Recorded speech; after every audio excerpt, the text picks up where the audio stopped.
السلام عليكم ورحمة الله وبركاته. إلى حضرة نبينا محمد صلى الله عليه وسلم وعلى آله وصحبه الكرام، إلى والدنا ولمعلمينا ولذوي الحقوق علينا أجمعين. شيء لله لهم الفاتحة. أعوذ بالله من الشيطان الرجيم. بسم الله الرحمن الرحيم. الحمد لله رب العالمين الرحمن الرحيم مالك يوم الدين. إياك نعبد وإياك نستعين. اهدنا الصراط المستقيم صراط الذين أنعمت عليهم غير المغضوب عليهم ولا الضالين. آمين. الحمد لله الذي خلق الإنسان في أحسن تقويم وهداهم إلى صراط مستقيم ليكونوا من أهل الجنات النعيم. اللهم صل وسلم وبارك على سيدنا محمد الفاتح لما أغلق والخاتم لما سبق ناصر الحق بالحق والهادي إلى صراطك المستقيم وعلى آله وصحبه حق قدره ومقداره العظيم. سبحانك لا علم لنا إلا ما علمتنا إنك أنت العليم الحكيم. قال رب اشرح لي صدري ويسر لي أمري واحلل عقدة من لساني يفقه قولي. أما بعد. Yang muliakan Al-Fadil, Tuan Pengurusi, seluruh ahli jawatan Kuasa Surau, Al-Fadil, Ustaz Hussein, seluruh ahli jawatan Kuasa Surau, para pimpinan masyarakat, para asatidzah, ibu-ibu, ayah-ayah, hadirin dan hadirat, muslimin dan muslimat yang dirahmati Allah Subhanahu wa ta'ala sekalian.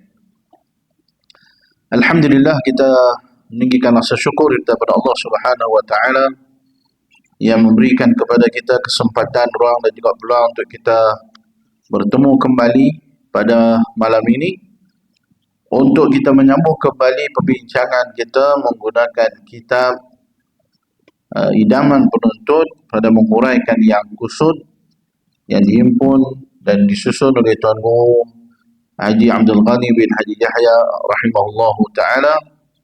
Mudah-mudahan segala usaha dan juga amal yang kita lakukan pada hari ini akan dinilai dan dicatat di sisi Allah Subhanahu wa ta'ala sebagai amal kita yang saleh. Allahumma amin. Tentu yang dirahmati Allah ta'ala sekalian, kita sambung balik perbincangan kitab kita ini. Yang terakhir hari itu kita berhenti ialah pada adab buang air. Itulah last sekali ya. Last sekali kita bincang adab buang air, iaitu pada muka surat kitab Jawi muka surat 17.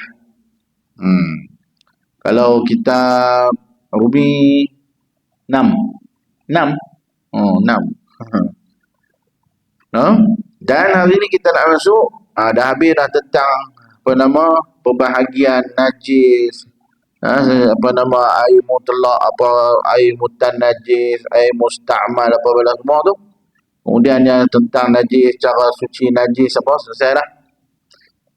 Lalu ni kita nak pergi kepada perkara yang wajib kita laksanakan sebelum menunaikan fardu solat, iaitulah fardu wudu. Maknanya kita nak masuk, nak pergi ke arah sembahyang dah ni.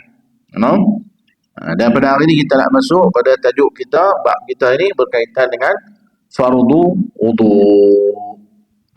Muka surat 17 kitab Jawi, muka surat 6 kitab Rumi. Bismillahirrahmanirrahim. Qala musannif rahimahullahu ta'ala wa nafa'ala bihi wa bi'ulumihi fid darain. Allahumma amin. Fardu wudu. Fardu ni apa dah? Fardu ni maknanya perkara-perkara yang wajib. Ataupun dia sebut juga dalam kitab ni, ulama kita sebutkan yang dikatakan fardu itu ialah tak dapat, tidak mesti ada. Kalau tak ada dia maka tidak sah. Tak jadi kalau tak ada dia.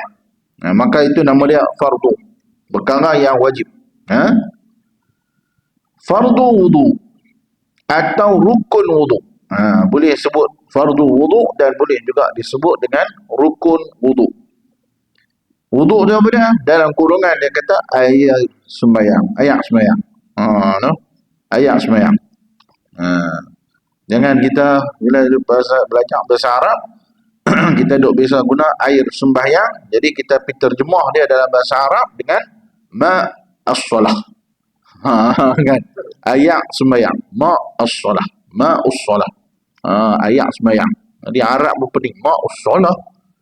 Maknanya ayat tu sembahyang ke sembahyang tu ayat? Dia pening. Kita orang Melayu je yang menggunakan air sembahyang, ayat sembahyang. No? Jadi yang sebenarnya ayat sembahyang ni dalam masyarakat Melayu saja yang digunakan. No, yang sebenarnya yang betulnya ialah kita panggil sebagai wudu. Baik. Saya kita kata fardu wudu ataupun rukun wudu ayat sembahyang itu ada 6 perkara. 6 perkara. Melayu sebut apa? 6 perkara ni dia kata apa? Selalu kita duk mengaji dulu budak-budak. Tok guru kita kata apa? 4 basah, 2 kering, 4 basah. Kan? 2 kering, 4 basah. Pedia yang kering dan pedia yang basah. Yang pertama niat. Niat kering lah, tak kena ayat. No? Yang pertama ialah niat. Niat tak kala membasuh awal atau satu bahagian daripada muka. Niat waktu bila? Niat pada ketika membasuh muka. Niat waktu bila? Niat pada membasuh muka. Muka disuruh untuk kita berniat ketika basuh muka sebab apa? Sebab muka adalah anggota wuduk yang pertama. Bukan niat pada membasuh tangan. Bukan niat pada kumuk. No? Bukan niat pada membasuh hidung, masukkan air dalam hidung, istinsyaq. Bukan. No? Tetapi kita berniat pada membasuh muka. Walaupun begitu, ulama menggalakkan kita supaya apabila kita membasuh anggota awal, 4 perkara yang kita buat sebelum kita basuh muka, 4 perkara ini perlulah kita niatkan sebagai sunat wuduk. Apa dia perkara itu? Iaitu basuh tangan. Yang pertama basuh tangan. Basuh tangan tu kita kena niat ni. Basuh tangan ni kita niat kata ni sunat wuduk. Kemudian kita berkumur. Berkumur juga kita kena niat dia ni sunat wuduk. Kita masukkan air dalam hidung, istinsyaq. Ini juga kita kata sebagai sunat wuduk. Kemudian kita ambil pula sugi atau berburus gigi. Ni sunat. Kita berburus gigi ketika mana kita berwuduk. Sebelum kita basuh muka tu 4 benda ini dengan niat sebagai sunat wuduk. Setengah ulama kata kalau tak niat apa jadi, kalau tak berniat maka zero. Tak ada apa. Sebab dengan niat baru ditentukan amal itu jadi pahala ataupun tak. Kalau kita basuh tangan tak berniat apa, kita kumuk tak berniat apa, kita istinsyaq tak berniat apa, tak ada apa, tak ada apa. Saja basuh, saja kumuk, saja buang air dalam hidung, saja gosok gigi. Tak berniat apa pun. Setengah daripada ulama mengatakan tidak mendapat pahala wuduk. Habis itu jadi apa? Jadi basah saja.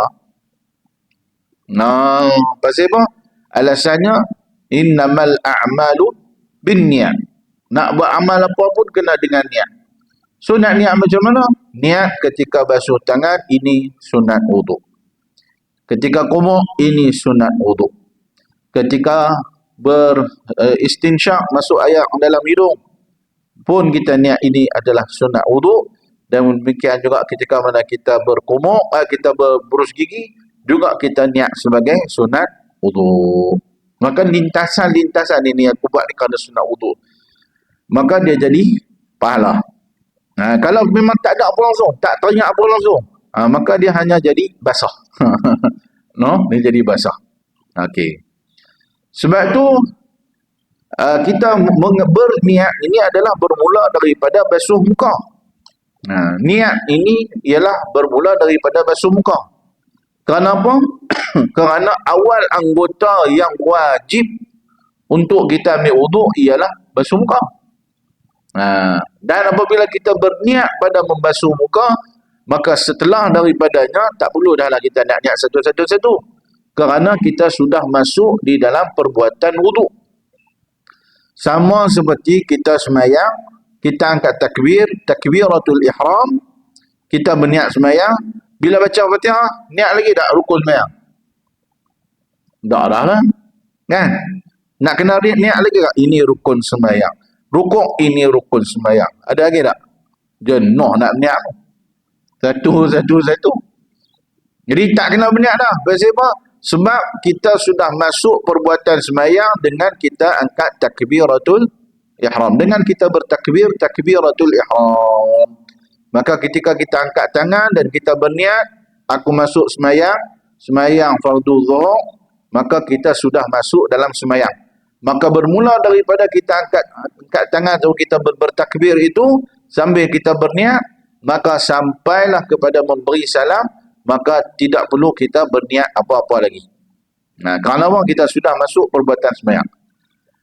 Begitu juga dengan wuduk, apabila kita sudah membasuh muka dengan berniat wuduk, maka berniat wuduk pada basuh muka oleh kerana muka itu rukun pertama ataupun anggota pertama yang wajib. Maka selepas daripadanya tak perlu lagi dah kita nak berniat lah basuh tangan sampai siku, ini rukun. Basuh tak payah dah. Sebab apa? Kita sudah masuk perbuatan wuduk. Habis itu mesti faham awal-awal nak kena niat Ustaz.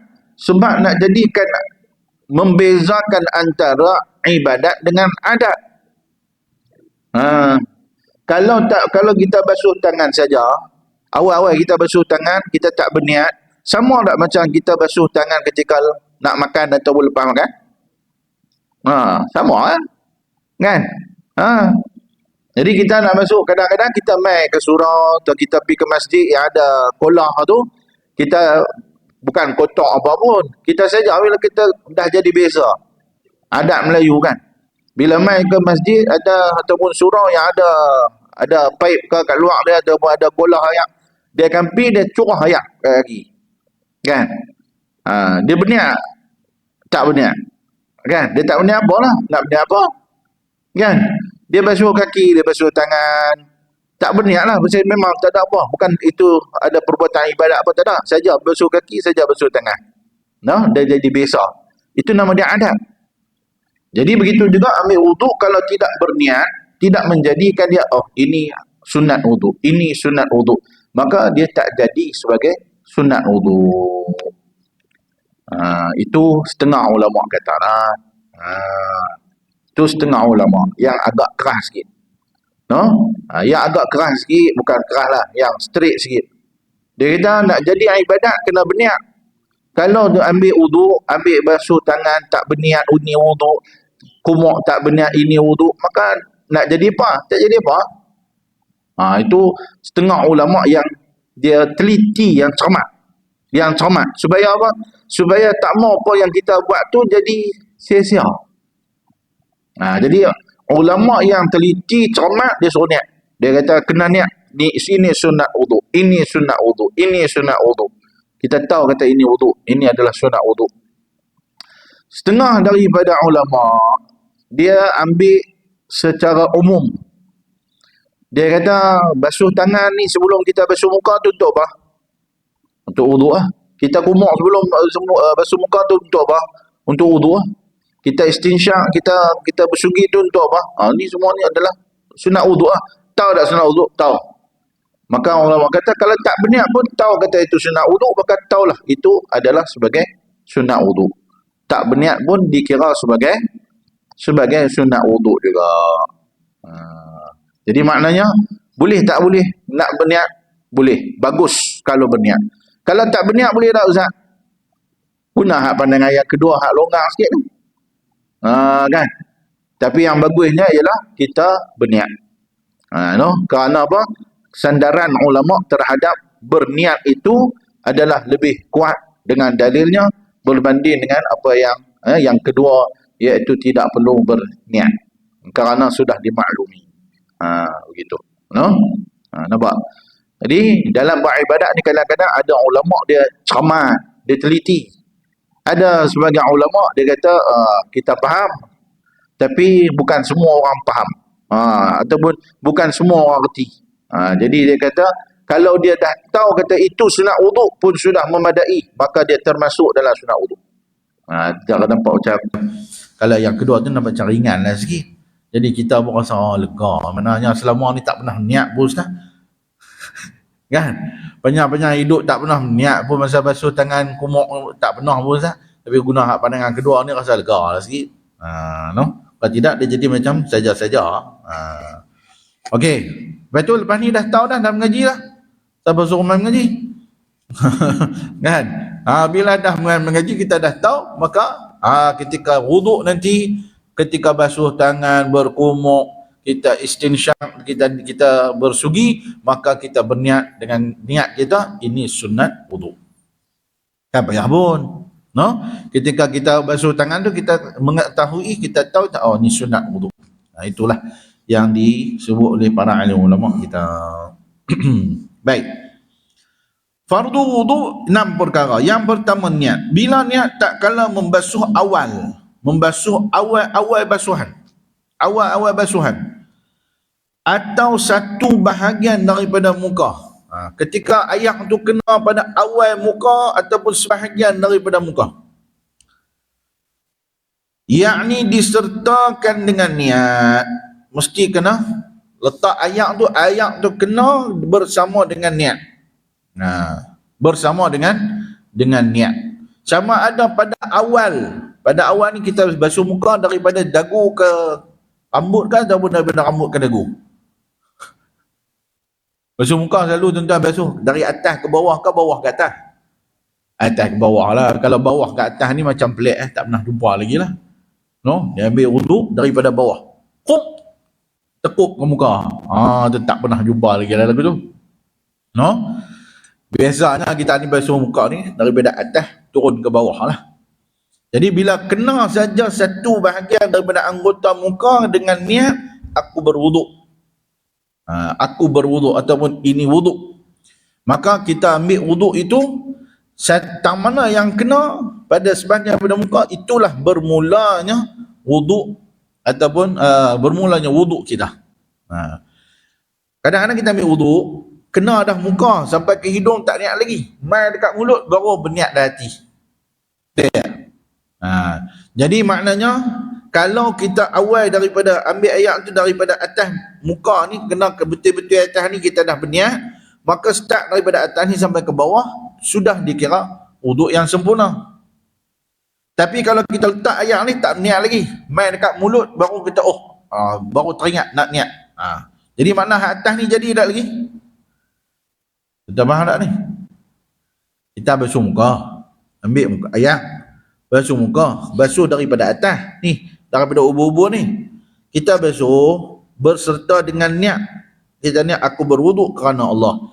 Kalau kita kena ayat dari atas ni aku berwuduk kerana Allah, maknanya sampai ke bawah ini sudah dikira sebagai masuk wuduk masuk perbuatan wuduk. Tapi kalau dia ambil wuduk masa duduk di atas ni, ayam dia duduk tarik ni, mai ke hidung tak berniat lagi. Dia tak berniat lagi. Tapi mai kat mulut baru dia teringat, aku berwuduk kerana Allah. Jadi hak belah atas hidung kat atas ni jadi lagi. Tak jadi lagi Tak jadi lagi dia kena start daripada atas ni. Kalau berniat makna tarik ke bawah semuanya sudah kena ataupun sudah dimasuk niat tu lah. Faham tak? No? Ni sebab saya ada lagi pening ni sekali ni. Tu saya habaq siap-siap ni supaya kita faham. Jadi maknanya basuh muka itu mesti kena dengan niat daripada mana? Daripada awal basuh, daripada awal muka lah. Awal juzuk muka. Tu dia kata tu. Membasuh awal atau satu bahagian daripada muka, yakni disertai niat, ingat dalam hati mengerjakan wuduk ketika mula membasuh sebahagian daripada muka dengan tidak disyaratkan kekal niat itu hingga selesai basuh semua muka.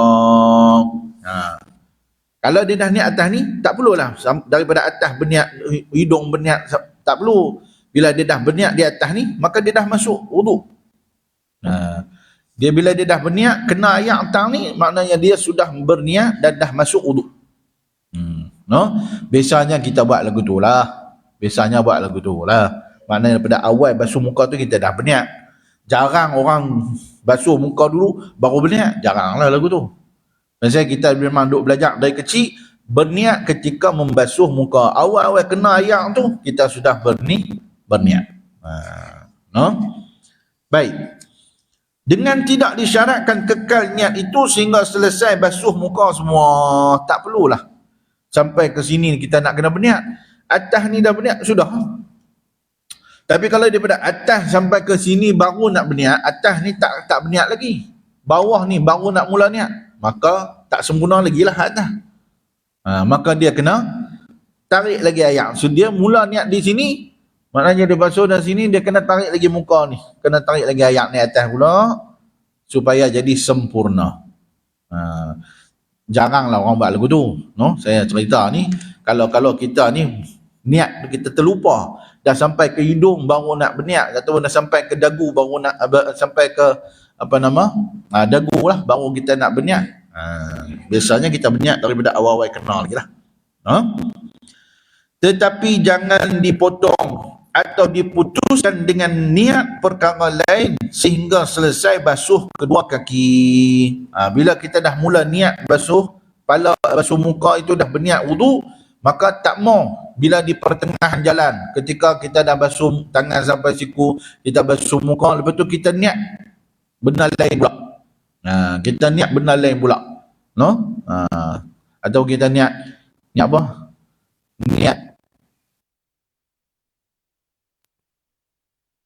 Ataupun niat apa kah? Itu kita doa kan? Itu kita doa, no? Doa ni bukan niat lah, no? Tapi kalau kata dia berniat macam mana tadi? Aku berniat muka nak menjadikan seri wajah muka. Ini yang Melayu ya ni, no? Melayu dia banyak abad nak seri muka, seri ayu, apa mustikar tu semua ada. Dia tak berniat pun, kalau ambil wuduk ni insya-Allah Allah Taala akan cahayakan muka, no? Allah Taala akan bagi cahaya muka tu insya-Allah. Tapi kalau dia berniat itu, bukanlah maksud berniat itu untuk beribadat tu, no? Tu bukanlah niat ibadat. Yang ni kalau kata dia potong dengan niat yang lain lah, dalam kata dia tak habis lagi, dia dah berniat untuk nak buat benda lain, maknanya dia tak selesai lagi wuduk dia berniat untuk apa dia, mandi wajib ke apakah, maknanya benda lain daripada berwuduk. Jadi maknanya dia memotong atau memutuskan, no? Sampai takat basuh kepala, lepas tu dia kata tak mau aku tak mau wuduk dah, tak jadi wuduk. Tu maknanya dia memutuskan, no? Dia tidak mau berwuduk lagi.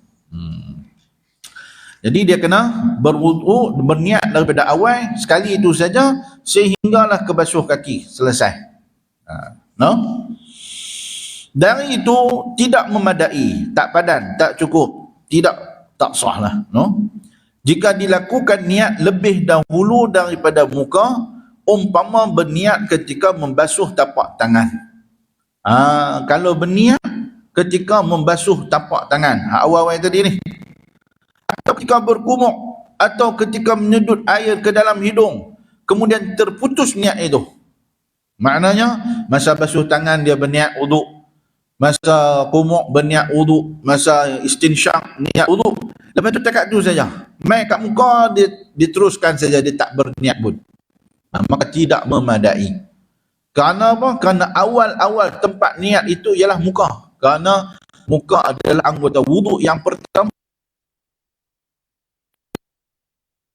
Syak apa sebagainya itu adalah sunat wuduk, bukan rukun wuduk. Okey? Sebab tu dia kata tidak memadai jika dilakukan niat lebih dahulu daripada muka. Kalau niat tu macam saya ajar tadi, iaitu kalau basuh tangan kita niat ini sunat wuduk, itu sunat wuduk, bukan ambil wuduk lagi, bukan masuk wuduk wajib lagi, sebab tak sampai muka lagi. awal-awal anggota wajib muka, anggota wajib wuduk adalah muka. So muka tak sampai lagi. Tapi dia dah berniat pada basuh tangan dia niat, pada kumuk dia niat, istinsyaq dia niat. Mai basuh muka dia tak berniat dah. Jadi ke tak? Tak jadi. Tak jadi wuduk dia. Sebab apa? Sebab muka adalah anggota pertama wajib wuduk. Baik. Tetapi sekiranya berkekalan niat itu, kekal niat dia. Maknanya sepanjang dia buat itu adalah dengan niat berwuduk. Basuh muka pun berniat dengan wuduk, basuh tangan pun dengan niat wuduk. Maknanya berkekalan. Semua ni adalah wuduk. Berkekalan niat itu sehingga membasuh sebahagian daripada muka. Ketika mana dia basuh muka itu sebahagian daripada muka. Dia tak basuh muka lagi, dia basuh sebahagian daripada muka. Memadailah niat itu, malahan itulah yang afdalnya. Yang afdalnya ialah dia berterusan niat. Daripada basuh tangan tadi dia berniat wuduk, kumuk dia berniat wuduk, berterusan niat itu. Sehinggalah dia basuh pada muka, walaupun sebahagian daripada muka pun tak apa dah. Walaupun sebahagian daripada muka dia berwuduk dan dia berniat wuduk, maka jadilah. Macam mana tu? Saat kita tengok ni. Contoh ni dia bagi. Di dalam masalah berkumuk atau menyedut air ke hidung ini, jika terkena basuh sekali sebahagian daripada muka, seperti dua bibir mulut, masa itu ada niat wuduk, nescaya memadailah niatnya itu. Ketika dia kumuk, ambil air, dia ambil wuduk tu, dia ambil air kumuk mulut tu menggunakan tangan ke atau guna straw? Kalau dia guna straw, tak kena bibir. Betul tak? Tapi tak ada lah orang buat kerja tu. Biasanya kita ni kalau ambil wuduk, nak kumuk, cebok guna tangan. So bila kita hirup dia, mulut kena. Kawasan mulut ni kena. Kawasan mulut ni adakah termasuk muka? Ya, termasuk muka. Termasuk muka. Ketika dia kumuk itu dia berniat berwuduk, ya, maka dikira sebagai sudah mula berniat wuduk. Kerana apa? Kerana kawasan ini adalah kawasan muka. Itu kawasan muka. Dia dikira memadai lah. Dia kira dia memadai sudah mula berniat wuduk. Sudah ni kira sebagai dia dah mula berniat wuduk. Dengan syarat maknanya dia masukkan air itu mesti kena ke comek. Ni hak kecil ni nama dia comek. Kan saya pernah sebut dulu kan. Ni comek. Kawasan comek, kawasan misai, kawasan dagu ni air kawasan muka. Jadi bila dia ketika dia ambil air itu dia kumuk, maknanya dia ambil kawasan misai, kawasan dagu ni air kawasan muka. Jadi bila dia ketika dia ambil air itu dia kumuk, maknanya dia berniat wuduk, maka jadilah sebahagian daripada sudah berniat pada basuhan muka. Cuma apa akan jadi? Kumuk dia tu tak laku. Saya kita kata apa? Dan pahala sunat berkumuk atau menyedut air ke hidung tak dapat. Tuan nampak tak? Kita nampak ni, air masuk dalam mulut ni. Air masuk dalam mulut. Luah. Tapi tak dapat pahala. Kerana apa? Kerana dia berniat wuduk itu pakai dengan hak yang niat wuduk ketika kumuk saja. Maka kumuk dia itu tak dapat pahala, tapi basuhan itu sebab kena pada sebahagian daripada muka, kemudian dia tak berniat dah. Ni cerita dia tak berniat dah. Dia pakai hak tu saja. Yang macam kita sebut tadi hak atas ni. Masa basuh tangan dia berniat, masa kumuk dia berniat, masa bersiwak dia berniat, istinsyaq dia berniat. Lepas tu muka dia tak berniat dah. Kalau ikut tu tak sah dah lah. Tapi orang ulama kata kalau ketika dia kumuk, air dia berkumuk tu berniat aku berwuduk, maka sebahagian pada muka itu kena air, maka dikira okeylah. Hak tu pun dikira sebagai berniat. Sebab kena pada sebahagian sebahagian muka. Cuma perbuatan dia kumuk itu tak dapat pahala. Kerana niat itu laku untuk kawasan muka hak sebahagian itu. Tuan-tuan nampak tak? Tu kata telitinya ulama di dalam menentukan mana satukah yang boleh mendapat pahala ataupun tidak. Itu jangan main-main. No? Mengaji ini dia sampai macam tu sekali. Baik. Tetapi tentang mengulangi basuh semula bahagian itu ada huraiannya. No? Kalau tetapi tentang mengulangi basuh semula bahagian itu ada huraiannya. Yang pertama dia kata qasad basuh muka saja tidak wajib diulang lagi. No? Kalau dia berniat untuk basuh muka saja, maka tak wajib diulang lagi niatnya itu. No? Tak perlu lagi dah kita nak ulang. Kalau qasad dia, niat dia itu sunat kumuk saja. Dia kumuk dia kata ni tak dia tak niat wuduk, dia niat sunat kumuk.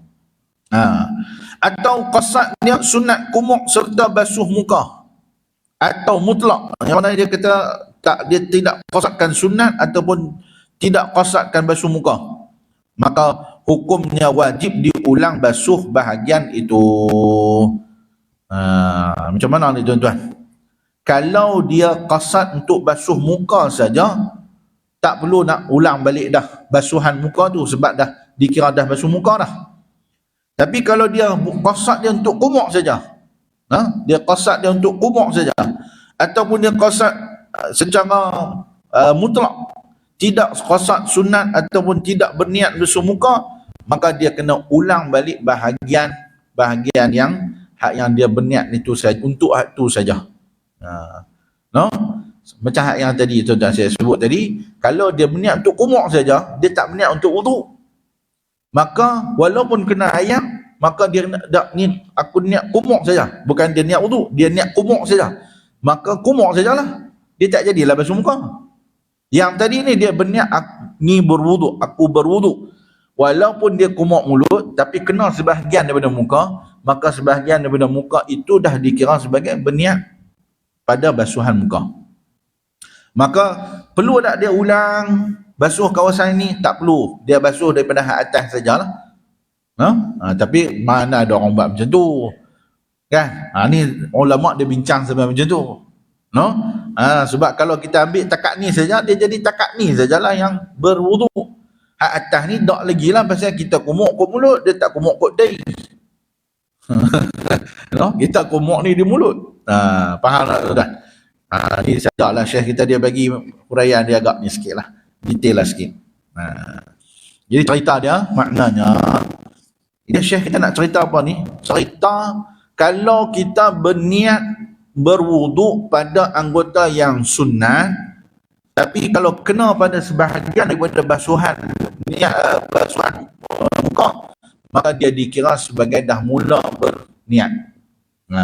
No? Tapi kalau dia berniat tu untuk mulut saja, tak berniat untuk wuduk, dia niat tu kerana sunat kumuk saja, ni aku kumuk ni, niat sunat kumuk saja, maka walaupun kena pada bahagian pada muka dia sebahagian itu, tetap tak dikira sebagai berniat. Lepas tu saya kata kena ulang balik lah basuhan muka itu. Faham tak? Tapi biasanya kita tak buat lagu tu lah. Biasanya kita ni akan basuh semua lah. No? Kita pasal ayat jenuh tuan-tuan. Lepas tu kita tak apa, ulang 3-40 kali pun tak apa. Nah ni cerita dia, kalau orang tu dia ayat pun tak apa nak ada, ayat pun dah setengah botol saja ke, tak sikit sangat. Jadi nak kena ulang balik, habislah ayat. Tu dalam keadaan tertentu lah. Sebab tu Syekh kita ajak niat itu mestilah daripada atas. No, daripada ni atas daripada kita punya orang punya ni. Ubun-ubun ni, start daripada ubun-ubun ini kita sudah berniat, maka kira jatuh sampai ke seluruhan muka. Begitu. Itu je yang Syekh kita nak terangkan. Nampak tuan-tuan, no? Itu maknanya Syekh kita ni pun ajak kepada kita ni telitilah juga sebenarnya. Ni telitilah, dia ajak kita supaya kita teliti. Baik.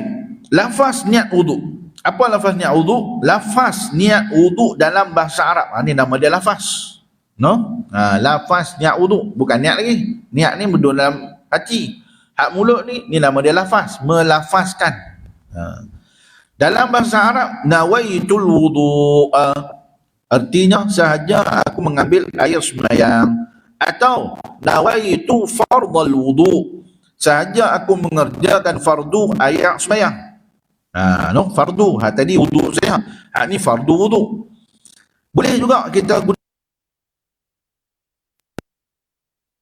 berniat bersuci daripada hadas, ataupun kita selalu duduk, kita duduk kecil-kecil duduk aja, nawaitu al hadil asghar, artinya sahaja aku mengangkat hadas kecil. Soalan dia,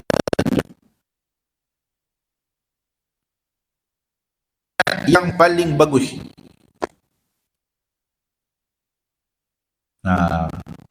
mana satu niat paling bagus?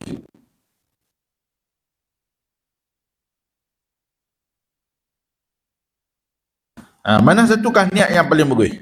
Adakah A, nawaitul wudu, B, nawaitu fardal wudu, C, nawaitu tahar anil hadas, D, nawaitu raf'al hadasil asghar? A, D. Sebab masa kita sekolah rendah dulu memang duk ajak begitu kan. Masa kita kecil-kecil dulu lagi kita dah ajak dah. Niat wudu, nawaitu raf'al hadasil asghari lillahi ta'ala, sahaja aku mengangkat hadas kecil kerana Allah Ta'ala. Betul tak niat lagu tu? Betul. Soalan saya, mana satukah yang paling bagus? Yang paling bagus, yang paling ahsan ialah yang pertama, nawaitul wudu, aku berwudu. Kenapa tak bagus Ustaz? Raf'al hadas asghar, raf'al hadas, mengangkat hadas. Kerana bukan semua orang boleh mengangkat hadas.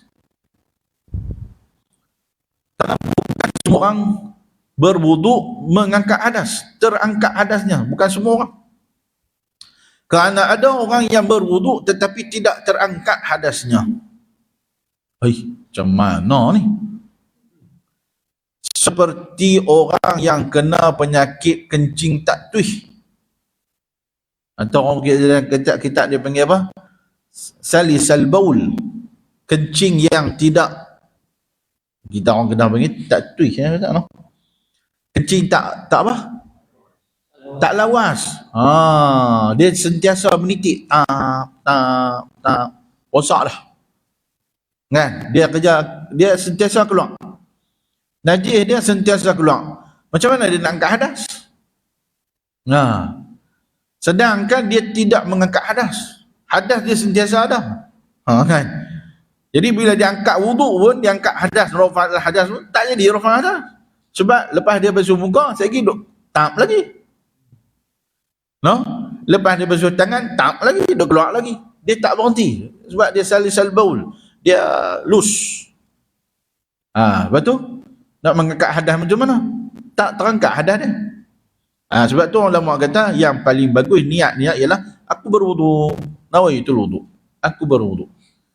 Berwudu maknanya dia melakukan perbuatan-perbuatan mengangkat wudu, mengambil wudu, bukan mengangkat hadas. Tapi kalau kita orang biasa ni, hak tak ada penyakit seperti itu, kita berniat rafa'al hadasil asghar, jadilah, betul lah, sah lah, kan? Cuma bukan semua orang boleh guna niat tersebut. Tapi bila dia berniat dengan nawaitul wudu, semua orang boleh guna.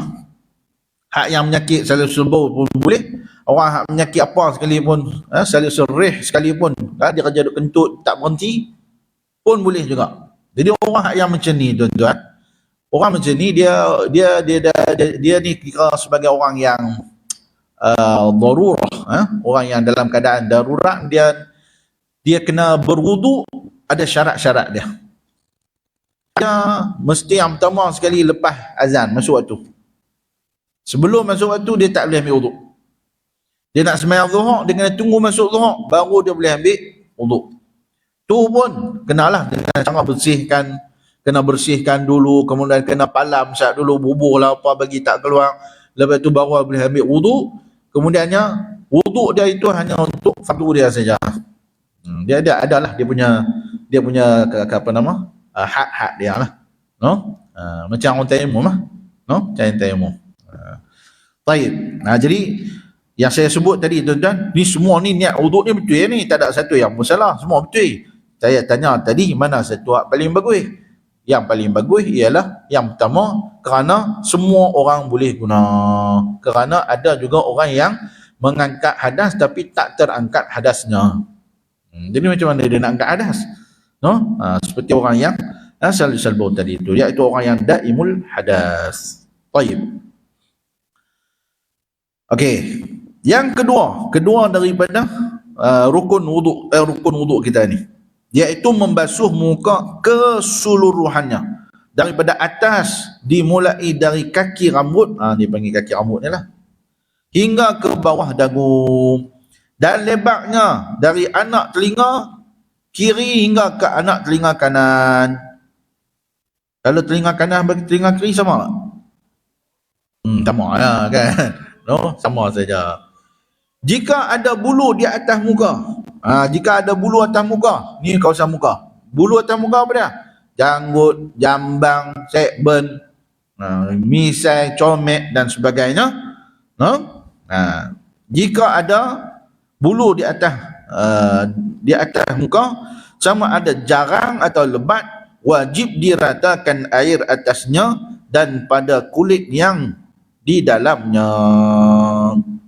Jadi bila basuh muka, yang wajib kepada kita sampaikan air keseluruhan anggota muka. Kita azan dulu kah? Dah tu no? Sikit lagi. Kok mana ke 9 tahun dia? Inilah 10 minit lagi. Tak habis kat orang. Tak apa. Baik, yang dikatakan jarang ataupun lebat ni macam mana tuan-tuan? Ada tak lagi ni? Tu ada lagi insya-Allah. No? Kita akan tengok. Jadi semua jenis bulu yang ada atas muka, maka hendaklah dia maknanya kena sampaikan air. No? Termasuklah orang perempuan. Orang perempuan kena hati-hati, terutamanya yang ada segmen ya. Ni kan segmen ni. Dia apa punya janggut pula. Ni apa nama? Segmen ni kan rambut depa ni panjang. Jadi oleh kerana rambut itu masih di kawasan muka, maka panjang macam mana pun segmen tu mesti kena diratakan, kena sampaikan air tu sampai ke bawah. Ni kalau hak yang jenis perempuan yang ada ni, orang lelaki kita janganlah. No? Kalau orang perempuan ni kadang dia selit belakang rambut, belakang telinga. Ini hak yang tumbuh tani ni adalah kawasan muka. Jadi bila dia panjang ni, dia bubuh selit di belakang telinga. Masa duk basuh muka, hak yang kawasan ni selit belakang telinga tak kena yang tak sah. Kerana apa? Kerana dia tumbuh di kawasan muka. Apa yang tumbuh di kawasan muka ni kena bagi dia rata, kena sampaikan air. Walaupun panjang sampai ke pusat sekalipun, sampai suruh tahu. Kan? Dia kena bagi air ni kenalah juga. Sebab apa? Sebab dia tumbuh di kawasan muka. Itu kalau pergi selit kot belakang ni tak kena air, maka tidak sah lah wuduk dia. Kena ambil perhatian yang tu. Baik. Adapun janggut bagi orang lelaki-lelaki serta dengan jambang-jambangnya, jika lebat memadailah dibasuh lahirnya saja, tidak mesti dibasuh kulit yang di dalamnya. Dan jika tidak lebat, wajib dibasuh lahirnya dan kulit yang di dalamnya. Bagi orang yang ada janggut, orang yang ada jambang, maknanya kalau dia nipih, maka wajib dia kena, kita kata apa ni, menggosok-gosokkan supaya meratakan air.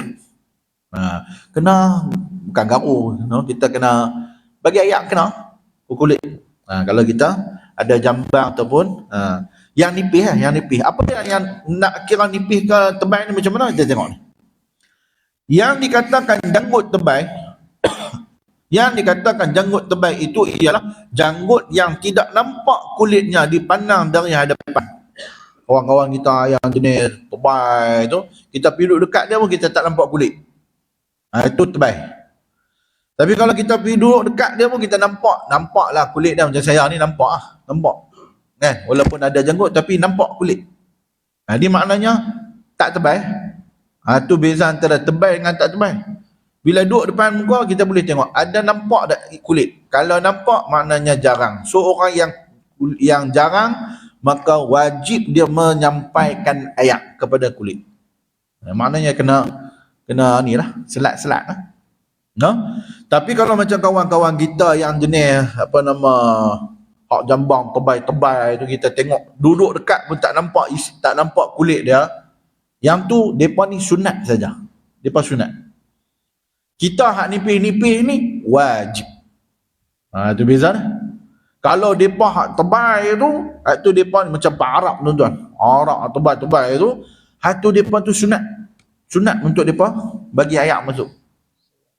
Selat. No? Tapi kalau macam kita hak nipis ni boleh nampak lagi kita punya kulit dan sebagainya, yang ni hukum dia wajib menyampaikan air. Bersalahan, beza pula dengan janggut orang perempuan. Ayo. Orang perempuan ada janggut lah. Jarang-jarang berlaku. Boleh berlaku, tapi jarang-jarang berlaku. No? Atau khunsa. Orang yang khunsa. Maka wajib dibasuh lahirnya dan kulit yang di dalamnya sekalipun lebat. Kalau orang perempuan, takdir Allah, dia ada jambang. Nak buat macam mana? Tuhan takdir dia lagu tu. Kan? Tiba-tiba berjambang. Jambang pula tebal.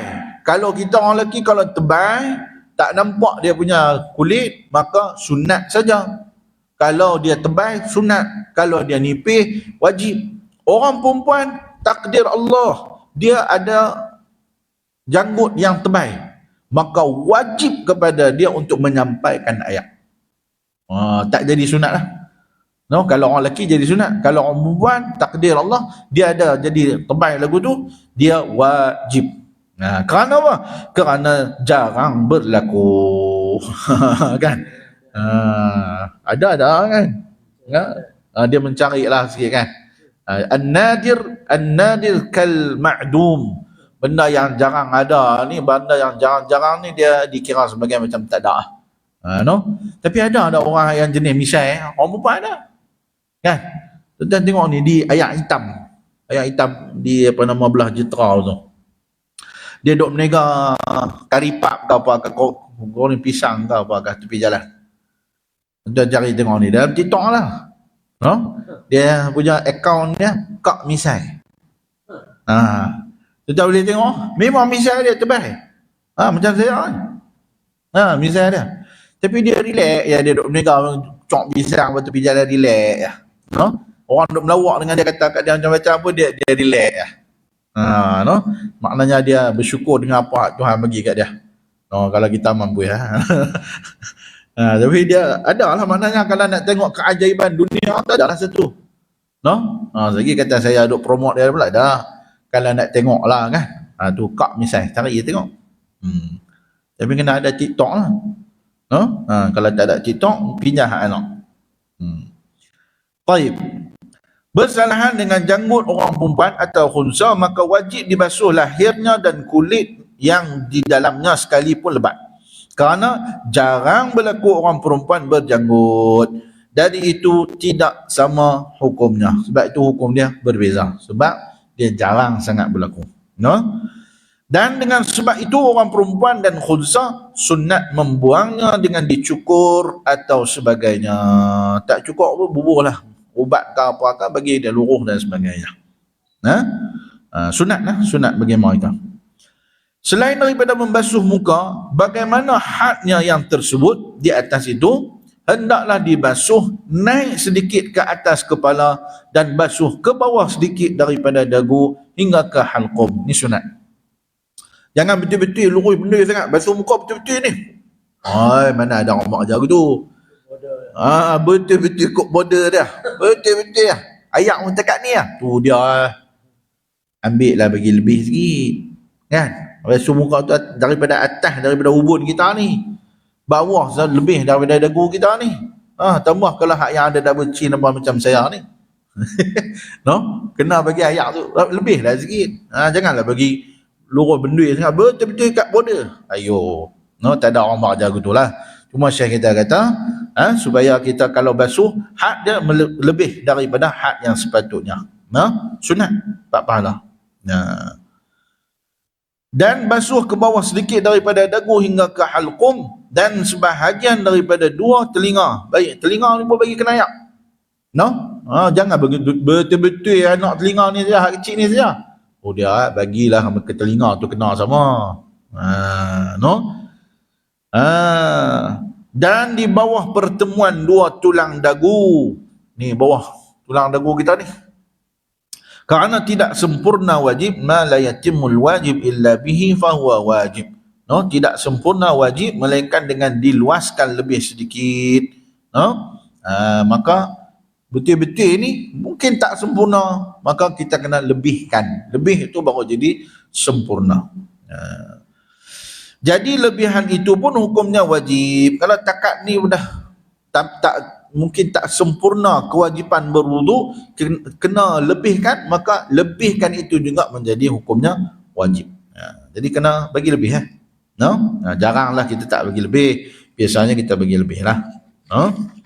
Ini kita cuma sebut supaya kita beringat-ingat. Baik. Boleh lagi kah? 9 lah. Banyak lagi ni. Ambil satu lagi yang ketiga tu. No? 3 pun sampai ke belakang tu panjang juga. Berhenti tekat dua lagut. Boleh? Kalau nak tambah lagi dia akan jadi 10-15 minit ke ni. Panjang ni. Hukum wajib banyak ni, banyak benda ni. Dia kalau saya gobek tepi ni maknanya banyak benda. Cukuplah tekat tuan-tuan. No? Kita ambil sampai tekat hak yang kedua saja.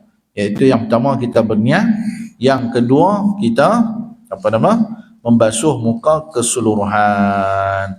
Nanti kita akan masuk lagi membasuh 2 tangan serta 2 siku, dan ada hukum-hukum dia yang lain yang akan disebutkan dalam kitab kita ini insya-Allah. Ada soalan tuan-tuan? Misalnya tak ada lah, benda ni mudah ya, benda dah mengaji lah kan.